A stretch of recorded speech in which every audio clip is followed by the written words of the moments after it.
napansin sa'yo. Umabot sa palitan ng mga mensahe, kilig na kilig ako.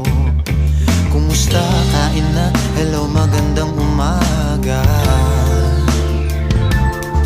Ingat ka, pahinga, huwag kang masyadong magpupuyat pa.